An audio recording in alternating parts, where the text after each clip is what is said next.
parallelograms on the same base and between the same parallels are equal in area. Parallels, same parallels की बात हो रही है ना, एक ही समांतर रेखाएं जो आएंगे, जोड़ा जो आएगा उन्हीं के बीच। तो दूसरा समांतर चतुर्भुज ऐसे ले रहे हैं, इसको आगे एक्सटेंड कर देते हैं, बढ़ा देते हैं, और फिर ये इसके पैरेलल आ जाता है पैरेललोग्राम ये। ठीक है, तो हम लोगों ने देखा नया जो समांतर चतुर्भुज बना रहे हैं हम, वो ये आया। ठीक है, ए बी सी डी, तुम्हें ये बताया था कि ये एरिया जो बच रहा है बी सी डी एफ, दोनों ही पैरेललोग्राम्स के लिए कॉमन एरिया आता है। ठीक है, ये सेकेंड, और ये पहले parallelogram A B C D में हम कंसिडर कर सकते हैं कि वो दो क्षेत्रफल ले रहा है, पहला और तीसरा। दूसरा पैरेललोग्राम जो समांतर चतुर्भुज बी सी ई एफ है, वो दो क्षेत्रफल ले रहा है, दूसरा और तीसरा। ठीक है, तो हम ये देख सकते हैं कि ये जो तीसरा क्षेत्रफल है, ये दोनों ही समांतर चतुर्भुजों के साथ कॉमन है। ठीक है, तो पहला चतुर्भुज जो हम ले रहे हैं उसे देखिए, पहला क्या, ए बी सी डी, ये एरिया किससे रिजल्ट कर रहा है, पहला वाला, फर्स्ट, और प्लस थर्ड। पहला क्या है, triangle A B F, triangle A B F. दूसरा क्या है, ये तीसरा जो आया B C D F, parallelogram नहीं है ये, केवल क्वाड्रिलेटरल मानेंगे यहां पर, बी सी डी एफ, तो क्वाड्रिलेटरल आया, और वो है बी सी डी एफ। ठीक है, अच्छा, तो अब देखिए, ये था दूसरा पैरेललोग्राम जो हमारे साथ है, वो आ रहा है B C E F, B C E F. ये किससे बन रहा है, फिर देखते हैं, त्रिभुज नंबर 2। ठीक है, तो ट्रायंगल कौन सा, C E D, triangle C E D.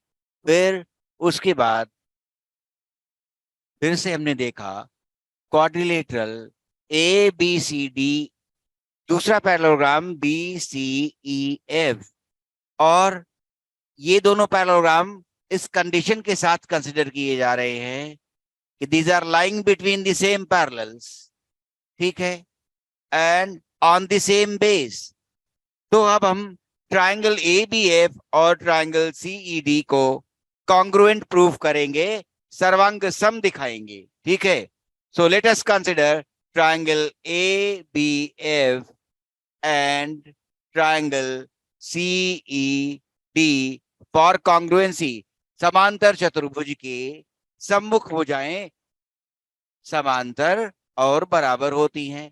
तो हम पहली बात लिख रहे हैं क्या, side A B in triangle A B F. ठीक है, ए बी एफ ट्रायंगल की साइड ए बी बराबर है ट्रायंगल सी डी ई के साइड सी डी। ठीक है, A B is C D, क्यों, ये एक ही समांतर चतुर्भुज ए बी सी डी की सम्मुख भुजाएं हैं, तो बी एफ और साथ में सीई बराबर हो गई। अब ऐसा हो जाए यदि कि यहां और यहां एंगल बराबर आ जाए, तो हम कह सकेंगे कि ये दोनों ही ट्रायंगल सर्वांग सम है, और नियम कौन सा लागू होगा, साइड एंगल साइड करस्पॉन्डिंग, संगत कोण बराबर आ गए ये ए और यहाँ डी। ठीक है, तो अब हम आगे बढ़ेंगे और कहेंगे angle A is same as angle D, संगत कोण, क्यों, हमारे पास ए बी और सी डी पैरेलल हैं, A B parallel to C D.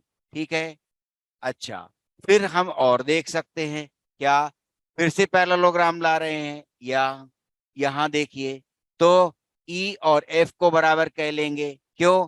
B C E F जो कंसिडर किया है हम लोगों ने, ठीक है, वो फिर से पैरेललोग्राम है, तो ये ट्रांसवर्सल जा रही है और ये पैरेलल है, तो फिर से ये संगत कोण बराबर हो गए। Angle E is equal to angle F, ये भी मान लेंगे।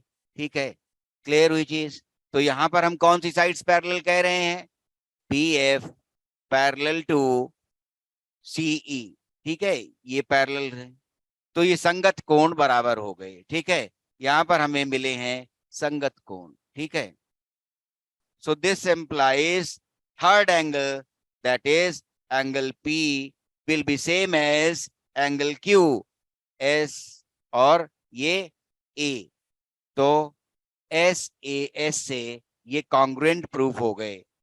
ठीक है, जब कॉन्ग्रुएंट हो गया तो उनके क्षेत्रफल बराबर होंगे।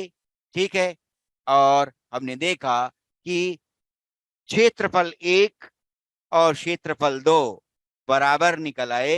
क्यों? ये सर्वांग सम त्रिभुज सिद्ध हो गए हैं, इसलिए इनका क्षेत्रफल बराबर मान्य हुआ।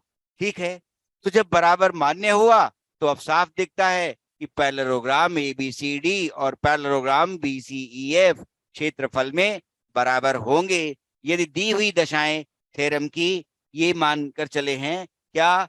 बीसी और एई ये दोनों ही समांतर चतुर्भुज दो समान समांतर रेखाओं के बीच पड़ रहे हैं और उन दोनों का आधार बेस बीसी सेम है।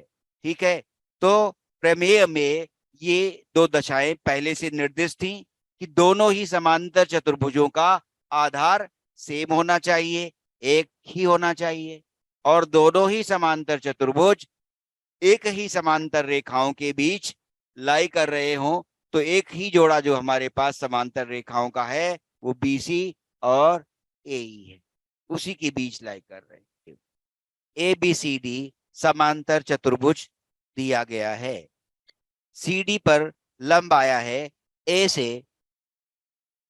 एई, ये लंब डाला गया। Also CF is perpendicular to AD, CF AD के परपेंडिकुलर लाया जा रहा है। ठीक है, तो वो मान लेते हैं कि ये, ठीक है, ये परपेंडिकुलर लाया गया। CF is perpendicular to AD if AB is 16 centimetre. अब लिखो AB 16 सेंटीमीटर लिया गया और फिर AE 8 सेंटीमीटर लिया गया and CF is 10 centimetre and CF is 10 centimetre, CF है 10 सेंटीमीटर। Find AD। ठीक है, तो पैरेललोग्राम का एरिया कितना निकला? बेस इंटू हाइट, जिस बेस को कंसिडर करेंगे, ठीक है, उसी पर हाइट कंसिडर करेंगे। अगर हमने आधार AD लिया तो आधार जब हम AD लेंगे तो क्या आएगा? तो AD बेस पर हाइट कितनी है? CF है, ये आ गया। और क्या कर सकते हैं? फिर से दूसरा भी देख सकते हैं। दूसरा बेस CD दिया है और उस पर ऊंचाई कितनी है? AE के बराबर है, तो CD और AE के बराबर आ गई।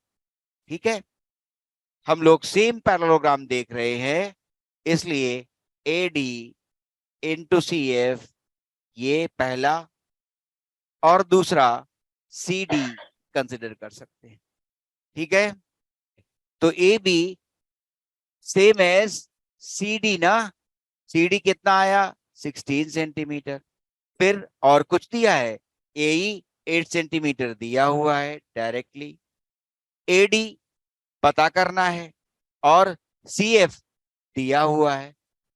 AD अब डायरेक्ट लिख सकते हैं, चाहे तो रिड्यूस कर लीजिए। 16 इंटू 8 ये आ गया, बाई 10 आया। ठीक है, ऐसे ही लिख लीजिए, 16 गुणा 8 128। ठीक है, क्लियर। उसके बाद 10, तो कितना आ गया, डेसिमल आ गया 12.8। ठीक है, हाँ ये बात ध्यान रखनी है। पैरेललोग्राम EFGH पैरेललोग्राम ABCD का आधा रह जाएगा, ये कंसिडर कर सकते हैं। ए बी के ये पैरेलल लाइन लॉ रहे, यहां पर से क्या H और F ये अगर ज्वाइन करें, EFGH में दो त्रिभुज निकल रहे हैं, EFH और दूसरा FGH। ठीक, थ्योरम फिर से डिस्प्ले कर लें। Area of triangle DCP is half the area of ABCD। ठीक है, area of ABCD parallelogram ABCD के एरिया से आधा रह जाता है। तो हम लोगों ने देखा HF parallel to AB and AB is here parallel to CD, parallelogram था। ठीक है, ये देख पाए। ठीक है, तो हम देखते हैं triangle EFH, triangle EF and H is half the area of the parallelogram ABFH, इसका होगा आधा।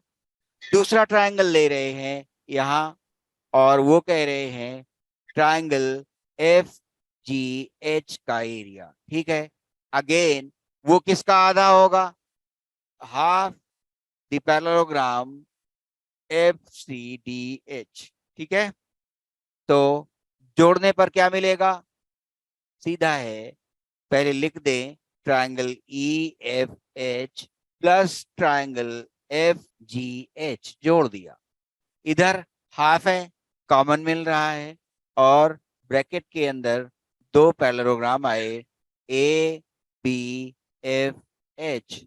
प्लस पैरेललोग्राम FCDH, क्वाड्रिलेटरल, यहां आ गया एरिया कौन सा, EFGH हाफ। ये दोनों पैरेललोग्राम जोड़ देंगे तो कौन सा आ जाएगा, देखो ABFH FCDH, दोनों जोड़ दिए तो क्या आ गया, पैरेललोग्राम ABCD। ठीक है, ये यही दर्शाना था सवाल में कि जो EFGH एरिया बना है वो पूरे पैरेललोग्राम समांतर चतुर्भुज के क्षेत्रफल का आधा रह जाएगा। ठीक है, तो माना कि √2 एक परिमेय संख्या है, √2 परिमेय संख्या मान ली, और वो P/Q का फॉर्म ले लिया। ठीक है, √2 परिमेय संख्या मानी और उसे P/Q का फॉर्म ले लिया। ठीक है, तो P एंड Q, ठीक है, बीइंग इंटीजर्स, इंटीजर्स ही कहे जाएंगे, और साथ में and Q R in lowest terms, ये लोएस्ट टर्म्स में माने जाएंगे। 1 होगा अगर HCF तो कोप्राइम कहलाते हैं, और वो लोएस्ट टर्म्स कहलाएगा। जैसे आपने लिखा 3/9, तो इसे आप फिर लिखेंगे 1/3 कैंसिल करके।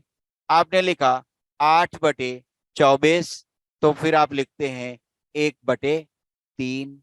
आपने लिखा 2/4, तब आप लिखते हैं 1/2। ये लोएस्ट टर्म्स में है, और ये लोएस्ट टर्म्स में नहीं थे। इनमें क्या हुआ, न्यूमरेटर और डिनोमिनेटर में कॉमन फैक्टर था, इसलिए आपने रिड्यूस कर लिया लोएस्ट टर्म्स में। ये मीनिंग यहां पर है।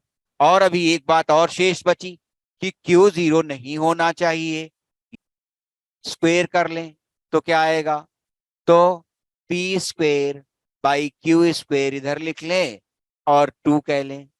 इसका इम्प्लीकेशन क्या बना, P² is equal to 2Q² बन गया। So P² is equal to 2Q² implies P² is a multiple of 2। ठीक है, दो का मल्टीपल हुआ। इस तरह से क्या, P डिवाइड्स ए स्क्वेयर, देयरफॉर P डिवाइड्स ए, ये कह लेते हैं। P is a multiple of 2। माना कि P दो का मल्टीपल नहीं है। P, ठीक है, is not a multiple of 2, ये मान लिया हमने। ठीक है, अच्छा, तो अब हम लिख सकते हैं कि P फिर क्या होगा, 2m+1 लिख सकते हैं। P यदि दो का मल्टीपल नहीं है तो उसमें दो का मल्टीपल तो निकल ही आएगा और एक शेष बचाएगा ही बचाएगा। जैसे 5 दो का मल्टीपल नहीं है तो 2 × 2 4 हुआ और एक शेष बचा, 2 × 2 और एक आ गया। ठीक है ना। तो यदि P दो का मल्टीपल नहीं है तो इस तरह का रूप लेगा, यदि P का दो का मल्टीपल नहीं है तो इस तरह का रूप लेगा। क्लियर हुई चीज। अब स्क्वेयर कर दीजिए, क्योंकि इस बात से नीचे आए थे कि P square is a multiple of 2। ठीक है, तो हम P दो का मल्टीपल कह लेना चाहते हैं, तो P is equal to 2m+1। तो P स्क्वेयर क्या होगा, 4m square plus 1 plus 4m, है ना। A square plus b square plus 2ab ना। तो हमें क्या दिखा, P square is 4m square plus 4m, ठीक है, और प्लस 1 दिखा। तो ये तो दो का मल्टीपल है ही, क्योंकि 4 कॉमन आ रहा है। 4m स्क्वेयर इंटू m और प्लस 1, ये तो दो का मल्टीपल हो ही गया। और एक और निकला शेष कि यदि P स्क्वेयर दो का मल्टीपल है तो P भी दो का मल्टीपल ही निकलेगा। ठीक है, okay. Therefore let P is equal to 2m। अब हमने माना कि P 2m होगा, मल्टीपल ऑफ 2। अब ये वाला तथ्य हम इसमें इस्तेमाल कर देंगे पहली इक्वेशन में। P स्क्वेयर बन गया 4m स्क्वेयर बन गया और ये 2q स्क्वेयर हो गया। 2 और 2 ये फिर निकल गए। ठीक है, तो हमारे पास आ गया 2m square is q square. So q square is 2m square, m यहाँ इंटीजर। तो अब हम कहेंगे q square is a multiple of 2। This implies q is a multiple of, q भी दो का मल्टीपल हो गया। तो पहले हमें मिला कि p दो का मल्टीपल है और Q दो का मल्टीपल है। तो ये फर्स्ट माना था और इस तथ्य को नंबर 2 मान लीजिए और इस तथ्य को नंबर 3 मान लीजिए। तो 2 और 3 से हमें क्या प्राप्त हो रहा है, P is a multiple of 2, Q is a multiple of 2। तो इसका मतलब क्या हुआ, from second and third P and Q have a common factor. कैसे, let us suppose √2 as a rational number. ठीक है, P and Q being rational number, ये हमने माना था।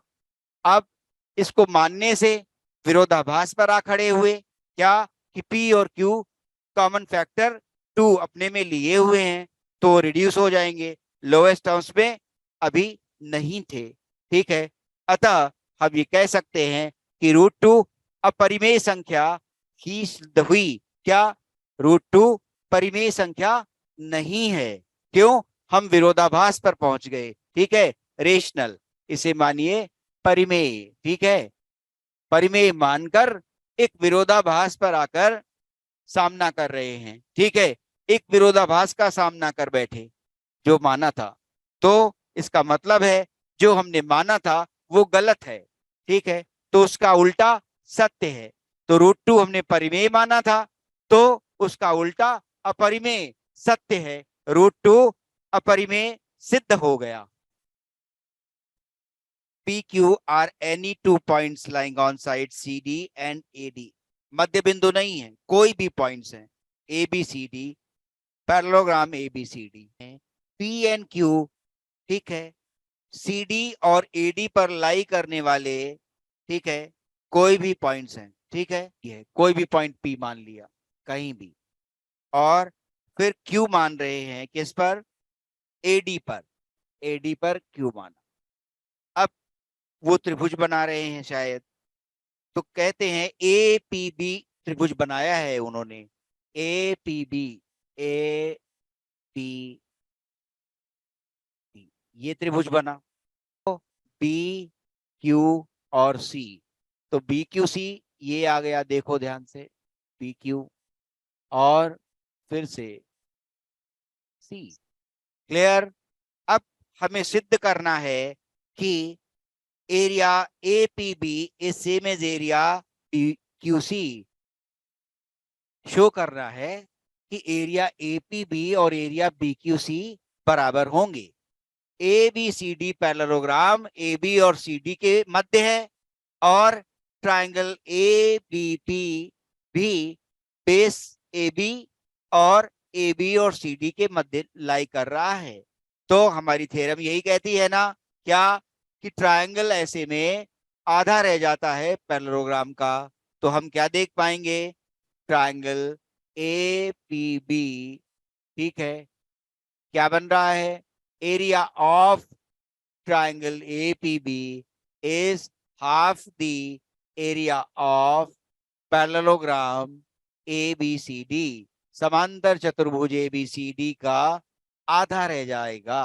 क्यों? थ्योरम ये कहती है एक त्रिभुज और एक समांतर चतुर्भुज यदि एक ही आधार पर और दो समांतर रेखाओं के मध्य होते हैं तो फिर त्रिभुज समांतर चतुर्भुज का आधा रह जाता है।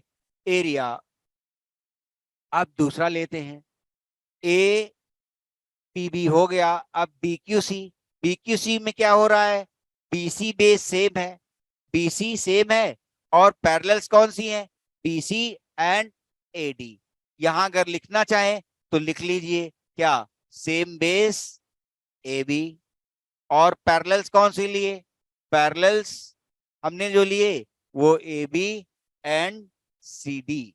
ठीक है। एरिया ए पी बी के बाद area of triangle B Q C, B Q C, ठीक है। ये भी क्या होगा, सेम बेस बीसी पर पैरेललोग्राम और त्रिभुज खड़े हुए हैं, ठीक है, और पैरेलल्स कौन सी हैं, बीसी और एडी, दो सेम समांतर रेखाओं के बीच ये त्रिभुज BQC और समांतर चतुर्भुज BCDA लाई कर रहा है। So area of triangle BQC is half the area of parallelogram, again here ABCD। यहां पर भी लिख लो ब्रैकेट में, इनका सेम बेस कौन सा चुना है, सेम बेस BC चुना है हमने, ताकि थ्योरम पूरी तरह से निर्दिष्ट हो जाए। सेम बेस BC लिया और सेम पैरेलल्स कौन सी ली हैं, पैरेलल्स हमने ली हैं BC एंड AD, ठीक है, BC एंड AD। तो ये आधा हो गया। अब ये वाला फर्स्ट था समीकरण और ये दूसरा समीकरण। तो पहला और दूसरा समीकरण बता रहा है कि एरिया APB भी इसका सेम पैरेललोग्राम है ना, parallelogram ABCD, same parallelogram over here ABCD। तो दोनों ही एक ही पैरेललोग्राम का आधा है, दोनों ही क्षेत्रफल एक ही क्षेत्रफल का आधा है, तो आपस में दोनों बराबर हो गए। तो फ्रॉम फर्स्ट एंड सेकेंड, ठीक है, फ्रॉम फर्स्ट एंड सेकेंड, पहले और दूसरे से क्या हुआ, we can see that area APB, चाहे ट्राइंगल भी लिख लीजिए, APB is same as area BQC। ये तीसरा सवाल भी पूरा हुआ।